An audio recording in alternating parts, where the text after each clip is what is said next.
The Odyssey was a testament to humanity's desperate hope.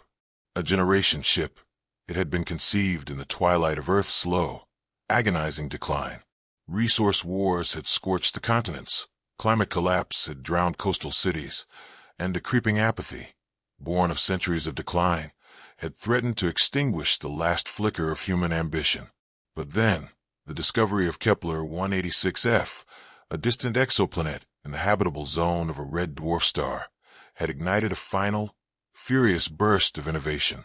It was a long shot, a desperate gamble, but the promise of a new beginning, a pristine canvas on which to paint a better future, was too potent to ignore. For 207 years, the Odyssey had cut through the interstellar void, a solitary needle threading the cosmic tapestry. Within its massive, cylindrical hull, thousands of souls lay in cryosleep, their dreams filled with verdant fields, clean oceans, and skies untainted by pollution. Among them were Captain Eva Rostova, a woman whose stern demeanor masked an unyielding optimism, Dr. Aaron Thorne, a xenobotanist whose life's work had been dedicated to the theoretical study of alien ecosystems, Security Chief Marcus Mac O'Connell, a man whose every instinct screamed caution, and Elder Lyra, a spiritual guide whose belief in humanity's destiny burned brighter than any star. Eva Rostova was the first to awaken, not from cryosleep, but from the command console's insistent chime. Her eyes, still heavy with the temporal dislocation of 2 centuries, blinked at the vibrant, crisp data shimmering before her. The ship's AI, unit designation Orion, was projecting a celestial sphere, and at its heart, a green-blue marble hung in exquisite detail. Status, Orion? Eva's voice was rough and used. Captain Rostova, welcome back to active duty. Orion's synthesized voice replied, its tone remarkably gentle. Commencing standard reacclimation protocols. Environmental parameters nominal. Estimated time to full crew awakening, 36 hours. Estimated time to Kepler 186f insertion, 72 hours. Eva ignored the protocols, her gaze fixed on the sphere. Kepler 186f, confirm atmospheric composition and surface conditions. Orion obliged, its data scrolling across the screen. Eva felt a tremor of something she hadn't dared to feel in decades. Hope. Atmospheric composition, nitrogen 78%, oxygen 21%, argon 0.9%, carbon dioxide 0.04%. Surface temperature, average 15 degrees Celsius. Hydrosphere, global ocean coverage 71%. Polar ice caps present. Biosignatures, abundant and diverse. Photosynthetic activity consistent with complex flora. Active hydrological cycle. It was, by every metric, perfect. Too perfect, perhaps. But in her weary, hopeful heart, Eva pushed that thought aside. This was the dream, finally made manifest. 3 days later, the Odyssey slipped into Kepler 186f's orbit. From the observation deck, the awakened crew, still groggy and disoriented but buzzing with anticipation, stared out at their new home. It hung there, a mirror image of the blue marble they had left behind. Verdant continents stretched under swirling white clouds, kissed by sapphire oceans. There were no signs of advanced civilization, no scars of industry, just pure, untouched beauty. It's impossible, Dr. Aaron Thorne whispered, his face pressed against the thick viewport. A xenobotanist of immense reputation, he had spent years studying theoretical exoplanetary ecosystems. He'd meticulously designed hypothetical biomes, simulated alien flora, and envisioned alien fauna. Yet, what he saw below defied all his meticulously crafted models of what an alien planet should look like. "Look at that coastline, Captain," Mac O'Connell said, his voice unusually soft. "Those cliffs, they look like the ones from old Earth satellite photos, the ones from the Scottish Highlands." His hand instinctively went to the sidearm holstered at his hip, a gesture of ingrained caution even in the face of such beauty. Elder Lyra, her ancient eyes glistening, simply raised a trembling hand towards the planet. "Eden," she breathed. "It is truly Eden." Eva felt a lump in her throat. 2 centuries of sacrifice, of living in the sterile confines of a starship, of maintaining the fragile spark of humanity. It had all been for this. This breathtaking, improbable perfection. The first away team, comprised of Eva, Thorn, Mac, and Ensign Jian Li, a young, eager engineer, descended in the primary lander, the Pioneer. As they broke through the cloud layer, the details sharpened. Forests of towering, broadleaf trees stretched to the horizon, their foliage a rich emerald green. Rivers, wide and sparkling, snaked through valleys. Lakes, still and deep, reflected the distant red dwarf sun. The landing zone was a wide, grassy plain, dotted with clusters of unfamiliar, yet undeniably earth-like flowers. Their petals were vibrant, their scents sweet and familiar, jasmine, lavender, hints of citrus. The air, crisp and clean, tasted of ozone and damp earth. A gentle breeze rustled the leaves, carrying the soft chirping of what sounded remarkably like birds. Thorn was out of the Pioneer before the ramp fully deployed, kneeling in the soft grass, tears streaming down his face. He picked a flower, its petals of brilliant azure. The cellular structure, the chlorophyll, it's almost identical. This isn't just analogous, Captain. This is homologous. It's like a parallel evolution. Unbelievable. Mac's security scanners swept the perimeter. No dangerous radiation, Captain. Atmosphere perfectly breathable. Water analysis, pristine. No anomalous energy signatures within a 5-kilometer radius. He sounded almost disappointed. His instincts were primed for danger, for traps, for the harsh realities of a truly alien world. This was too easy. Jian, normally reserved, let out a whoop of joy and ran a few steps, throwing his arms wide. It's real. It's all real. Eva stepped onto the soft earth, feeling the resilience of the ground beneath her boots. She looked up at the sky, a pale orange hue from the red dwarf. A flock of winged creatures, reminiscent of Earth's swallows, darted overhead, their calls melodic. This wasn't just a new home. It was a profound, almost spiritual, homecoming. For the first few days, the joy was absolute. Scouts reported endless stretches of fertile land, abundant water, and a breathtaking variety of flora and fauna, all astonishingly familiar in their basic forms and functions. They found large, docile herbivores akin to deer, small, quick-moving predators like foxes, and aquatic life remarkably similar to fish. The Odyssey began orbital deployment of modular habitat units, and within weeks, a fledgling colony outpost, New Hope, began to take shape on the plain. The sheer ease of it all, however, began to niggle at the edges of Aaron Thorne's scientific mind. He spent hours in the field, cataloging species, taking samples, running analyses. His initial ecstasy slowly gave way to a gnawing sense of unease. One evening, in the makeshift laboratory of New Hope, Aaron looked up from his microscope, his brow furrowed. Eva, finishing a review of construction manifests, noted his expression. "Trouble, Doctor?" "Captain, I've been running genetic analysis on a dozen different plant and animal samples," Thorne began, pushing a hand through his perpetually messy hair. "The results are confounding. The genetic code, the base pairs, the protein structures, they are astonishingly similar to Earth-native species. Not just analogous, but almost identical at molecular level." Eva frowned. "Similar, yes. We've expected that. Convergence evolution." "To this degree?" Thorne shook his head. "Convergence evolution explains similar forms arising from similar pressures, but not this level of molecular and genetic similarity across entire biomes. It's statistically improbable to the point of being impossible. It's like finding a perfectly preserved fossil record of Earth's entire evolutionary history on an entirely different planet, with negligible deviation."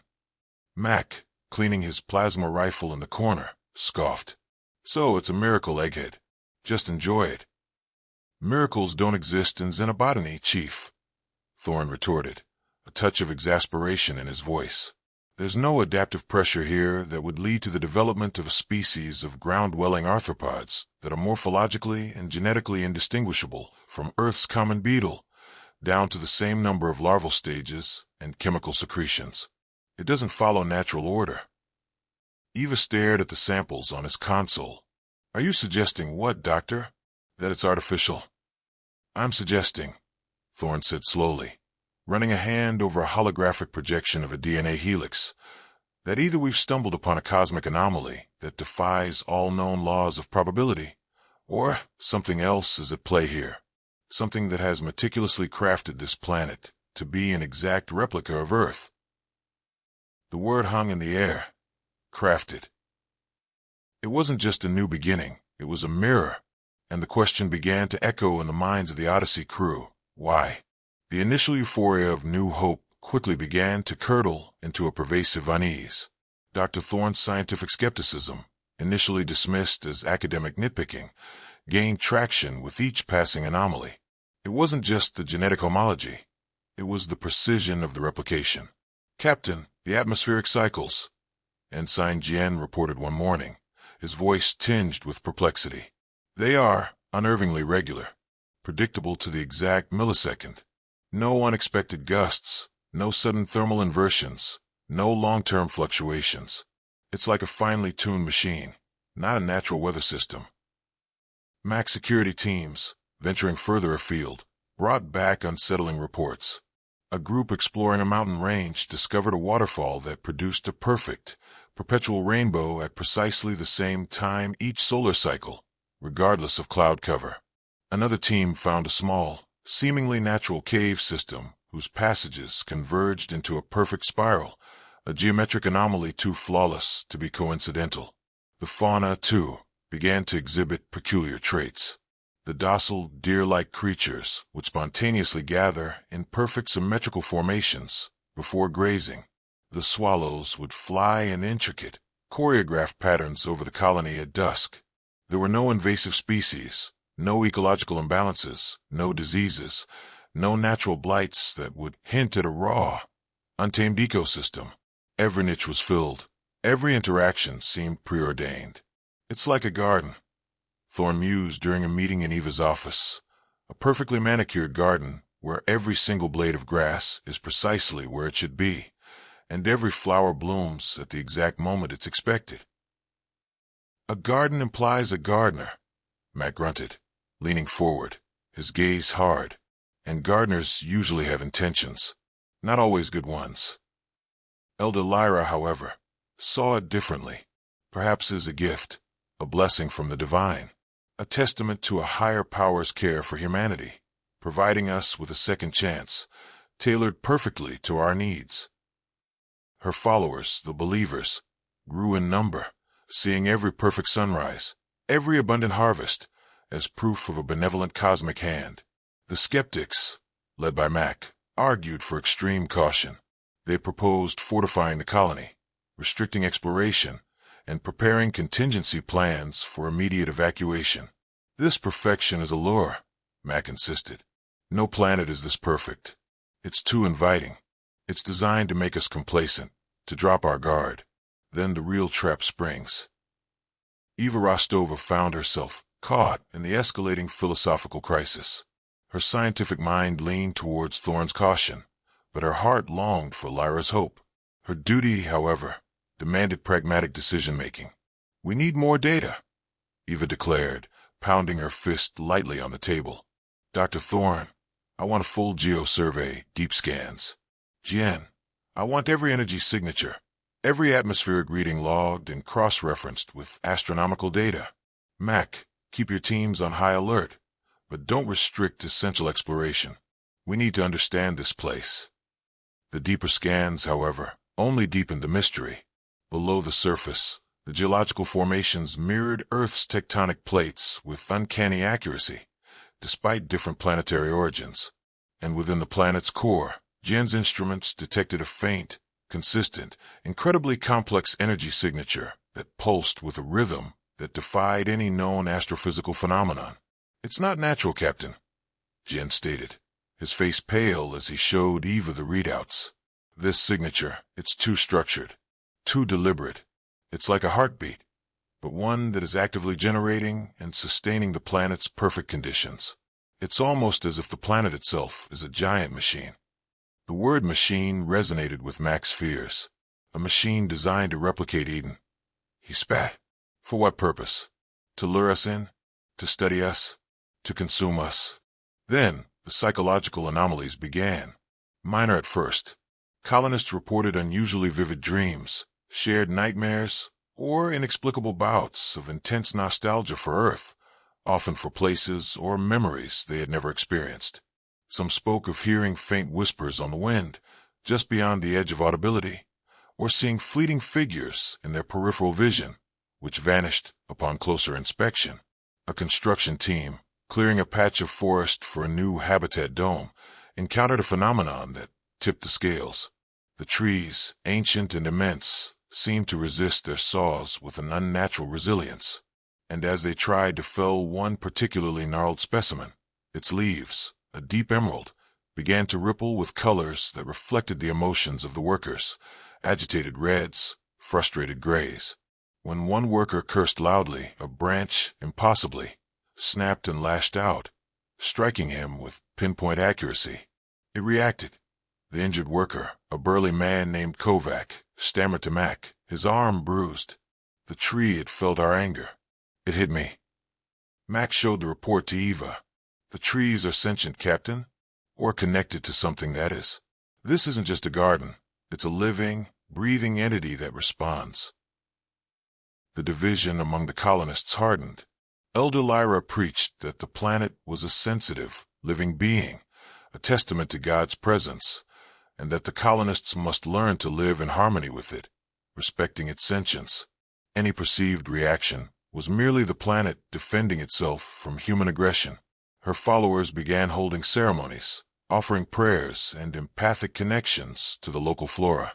Mac's security teams, conversely, became more militarized, treating every anomaly as a potential threat. They argued that the planet was an active, potentially hostile intelligence, subtly manipulating them. They began to carry heavier weaponry, established armed patrols, and advocated for the construction of defensive perimeters. Eva's authority was tested daily. Arguments flared in the mess hall. Suspicion simmered. The dream of Eden was fracturing under the weight of an unsettling reality. She called a full command meeting, inviting not just her senior staff, but also representatives from the major colony factions.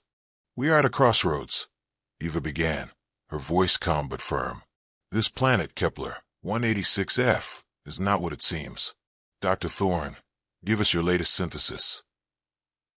Thorne presented his data: the perfect atmospheric regulation, the engineered ecosystems, the impossible geological homology, the consistent, structured energy signature from the core.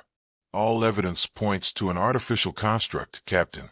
This planet is a deliberate creation, a habitat designed to mimic Earth down to the molecular level. And for what purpose? Mac demanded. Who builds a planet like this? It's a lure, a trap. Perhaps it's a sanctuary, Lyra countered, her voice resonating with conviction.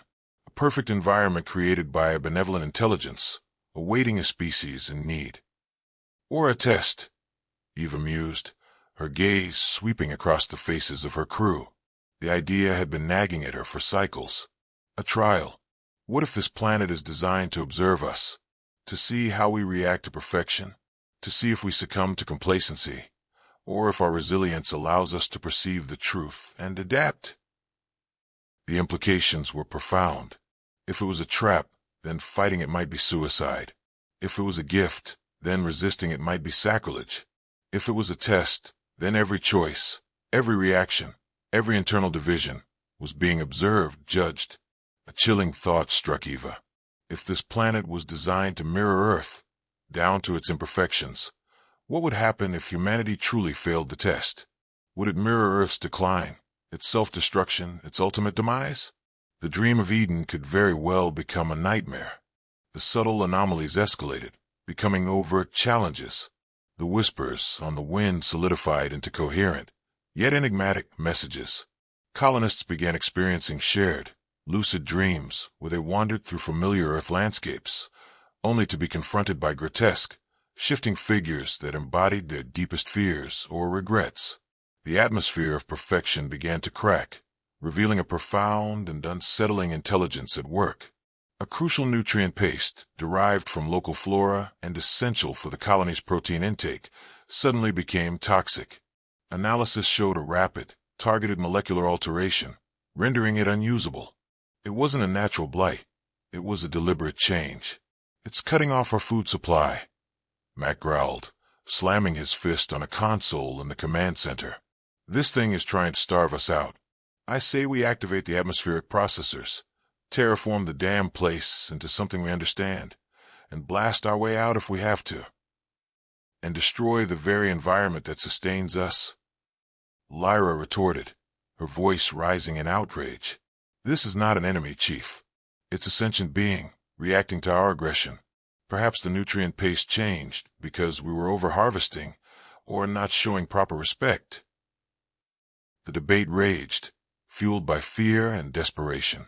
Food rations were cut. Morale plummeted. The perfect Eden was becoming a prison.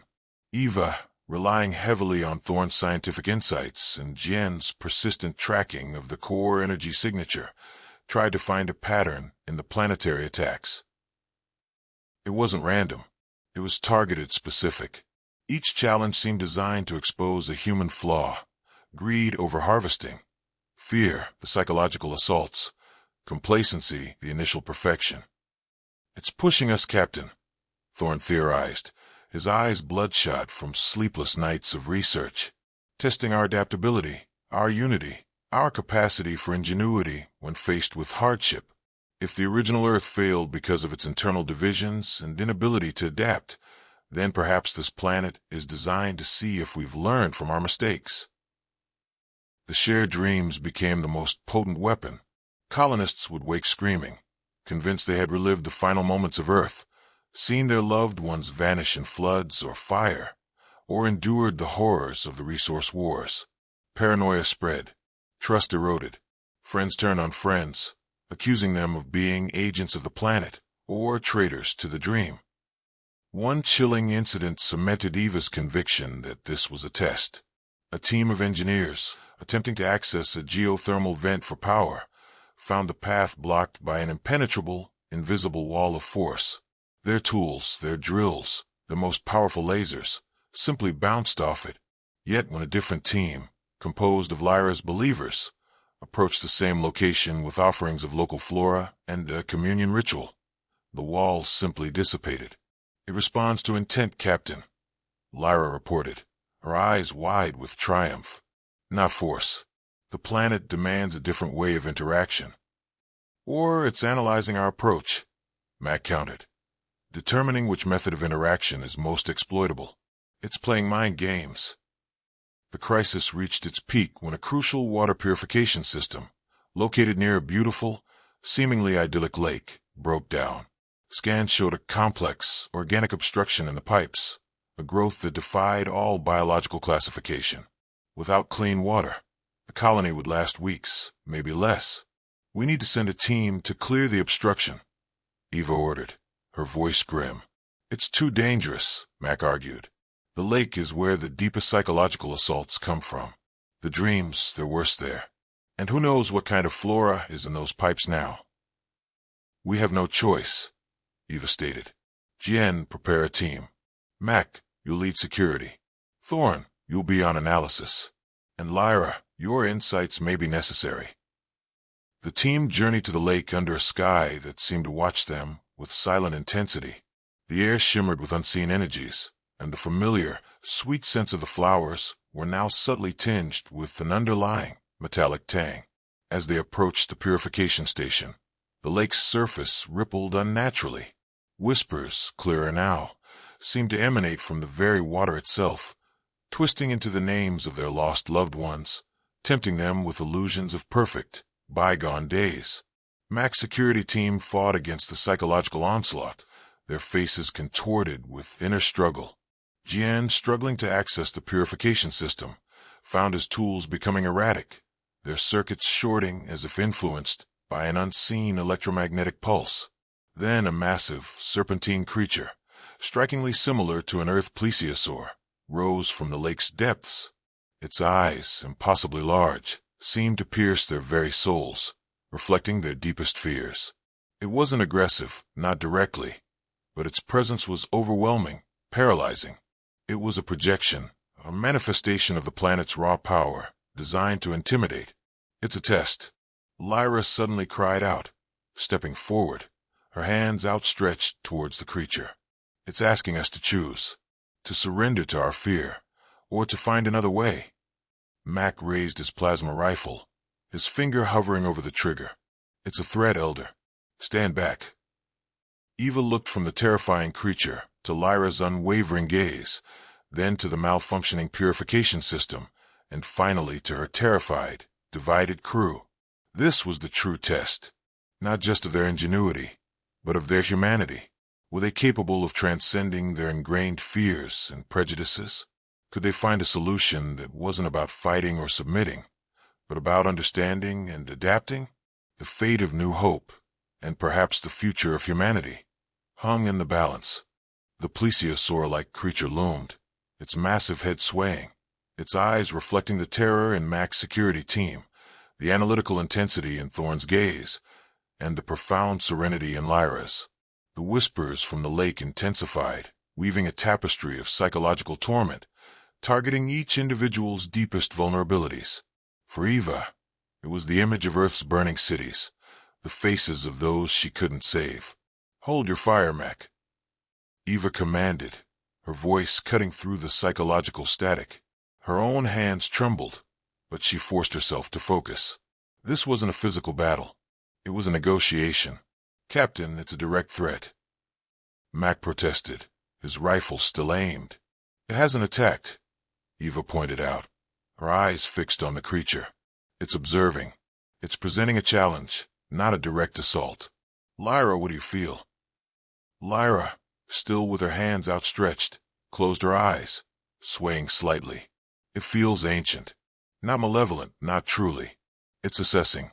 It wants to know if we understand its purpose, if we are worthy.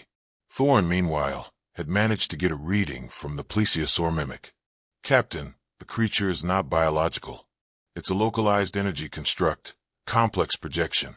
Its composition, it resonates with the core energy signature Jian found. It's the planet itself manifesting. It's testing us, Eva realized aloud. It wants to see if we resort to violence, or if we can find a way to communicate, to adapt, to cooperate. Communicate with a giant energy beast that's starving us and driving us mad. Mac retorted, incredulous.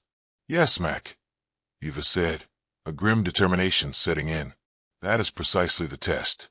This planet is a mirror. It reflects our own nature back at us. If we meet it with fear and aggression, it will respond in kind. If we meet it with understanding, perhaps it will open to us. How? Jen asked, his voice strained as he fought with the sparking purification system. How do we understand it when it manifests as our deepest fears? By understanding ourselves, Eva replied, looking at Lyra. Elder, your rituals. They focus on connection, on empathy. What can you offer this guardian? Lyra opened her eyes, their serenity unwavering. We must offer trust, Captain, and a willingness to learn, a promise to coexist, not conquer. She began to chant a low, melodic hum that resonated strangely with the whispers from the lake. Her followers, overcoming their fear, joined her, their voices rising in a quiet chorus. As they chanted, a peculiar phenomenon occurred. The plesiosaur mimic began to shimmer, its form becoming less defined, more translucent. The whispers from the lake didn't cease, but their tone shifted. They were no longer taunting, but questioning. Do you understand? Are you willing? Suddenly, Thorne cried out, Captain, the obstruction in the water pipes. It's retracting. The organic growth is dissolving. Eva rushed to the purification system. Indeed, the mass of glowing, biological material that had clogged the pipes was slowly, steadily receding, flowing back into the lake. It responded, Jian exclaimed, quickly moving to restart the system. But the plesiosaur mimic remained, watching them. The test wasn't over. It was deeper than just one system. It was about how they would interact with the entire planet.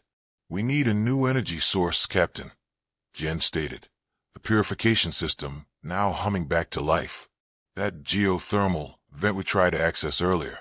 It's essential for long-term survival, but the wall of force is still there. The wall is also a test, Eva surmised. It wants to see if we've learned the lesson. Lyra, can your method open the path to the vent? Lyra nodded. With a larger group and a deeper connection. The planet demands a collective understanding, Captain, not just individual empathy.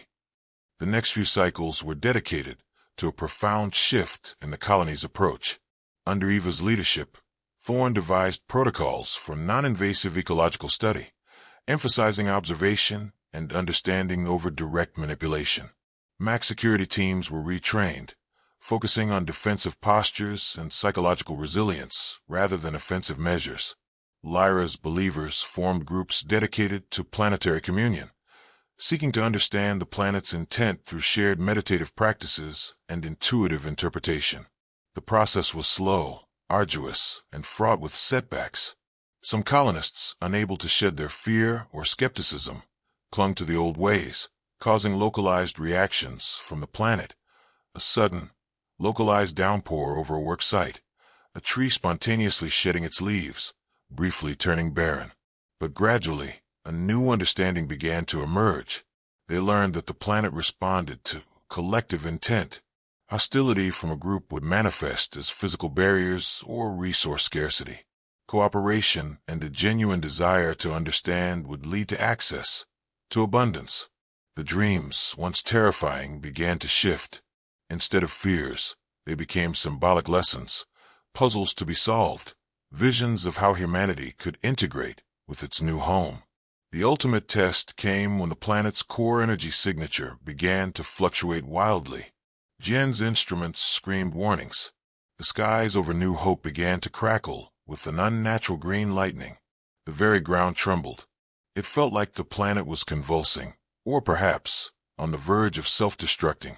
Captain, the energy signature is becoming unstable.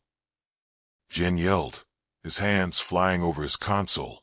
It's fluctuating between complete shutdown and massive overload. We're detecting gravitational eddies. It's like the planet's structural integrity is failing. Is it a trap springing? Mac demanded, his voice edged with panic. Or is it the final phase of the test? Thorne countered, his eyes wide. What if it's asking us to help it, to stabilize it? Eva looked at the chaotic readings, then at the terrified faces of her crew. This wasn't a direct challenge like the plesiosaur or the wall. This was the planet seemingly collapsing, demanding a different kind of response. If they fled, they failed. If they tried to fight, they failed. What was left? Lyra, her face serene even amidst the planetary chaos, looked at Eva. It's asking for balance, Captain. It's showing us the consequence of imbalance. Perhaps it requires our balance, our emotional, spiritual, and technological balance, to achieve its own. Eva remembered the ancient Earth legends of gods and titans, of worlds forged and unmade. This wasn't a god. It was a system, a complex, sentient entity that had chosen to interact with humanity on its own terms. Thorne, Jen, Eva commanded, her voice cutting through the panicked whispers.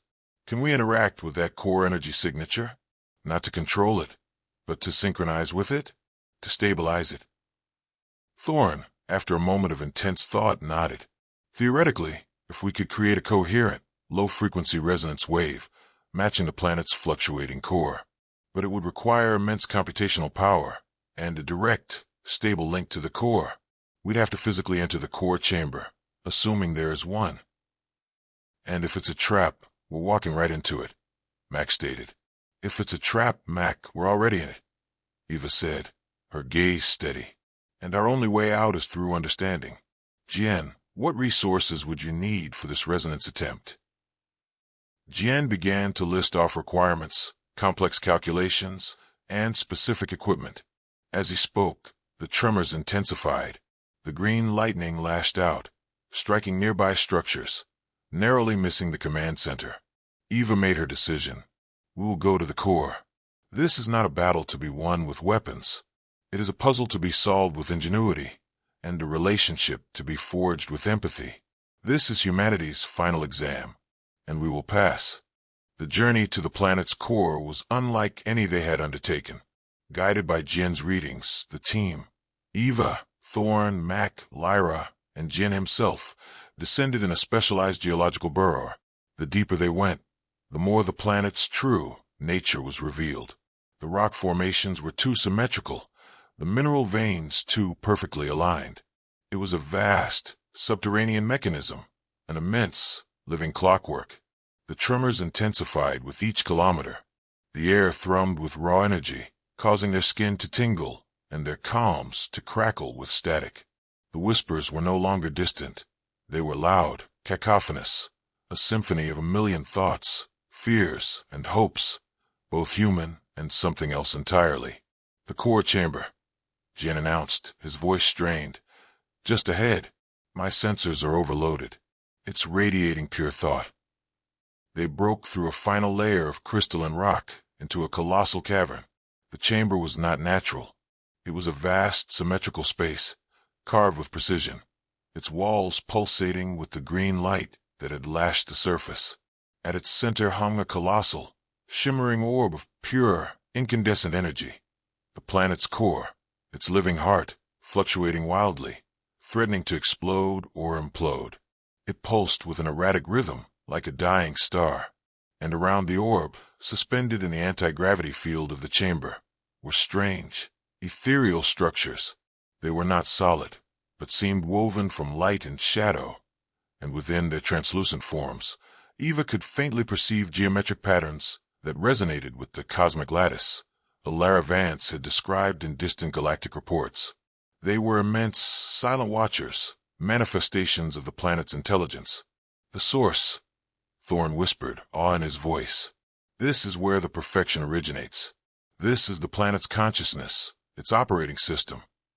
As they gazed at the orb, a single, clear voice resonated directly within their minds. It wasn't a sound, but a direct thought, ancient and profound. You are judged. You are tested. Will you break, or will you learn? Mac instinctively raised his rifle, but Lyra gently placed a hand on his arm. It's not an enemy, Chief. It's asking a question. The core is collapsing. Jen cried, pointing at his rapidly failing console. We have minutes before a catastrophic energy release. This whole planet, it will tear itself apart.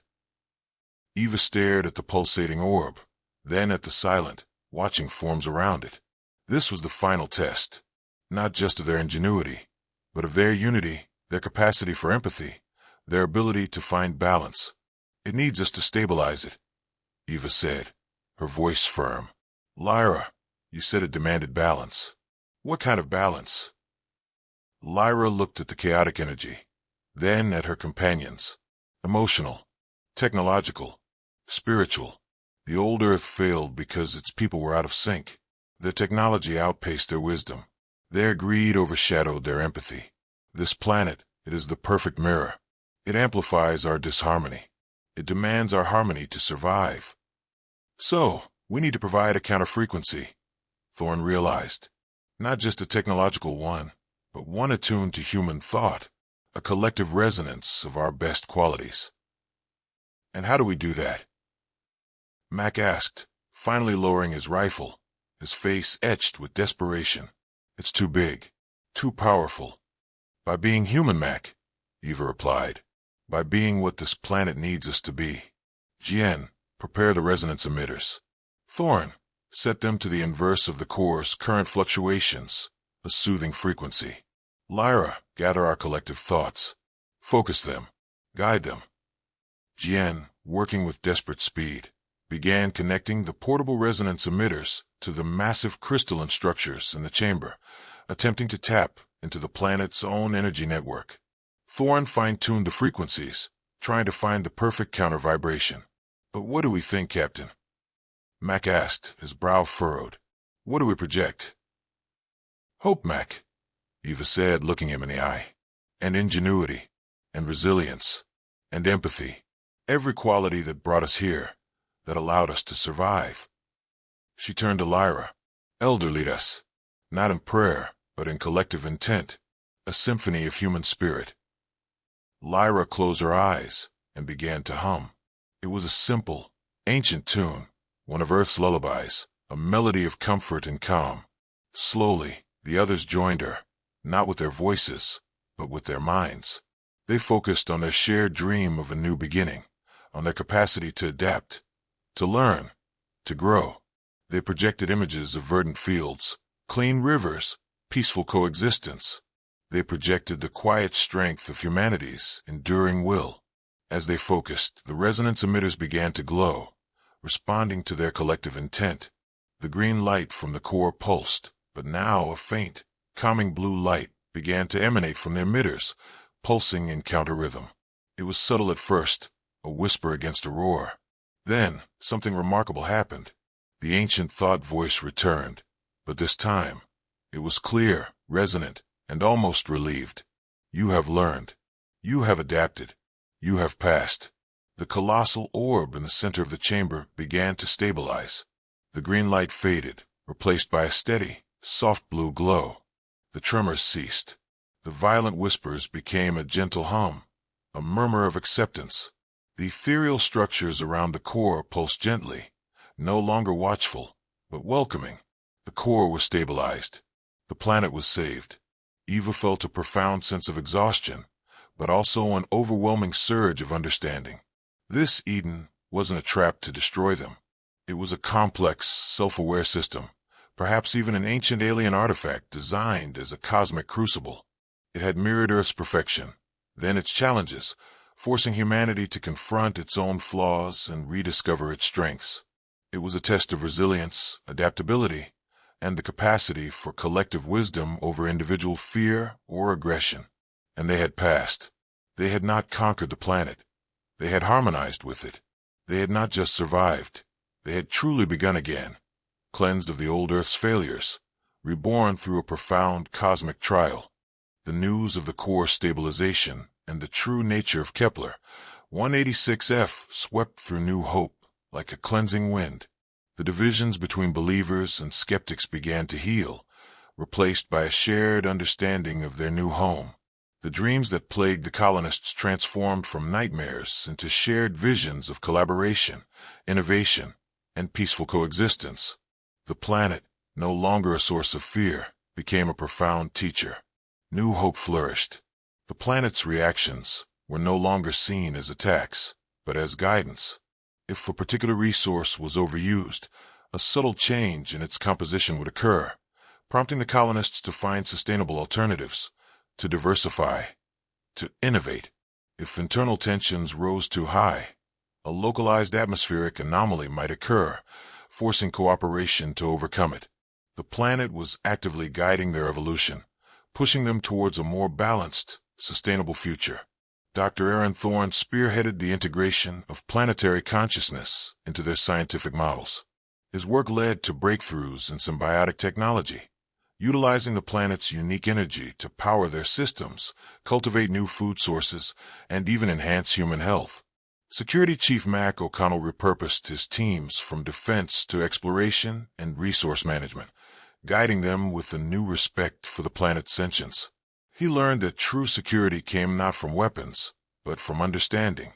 Elder Lyra became the spiritual bridge between humanity and the planetary consciousness, guiding meditation and collective intent sessions that deepened the bond between the colonists and their living home.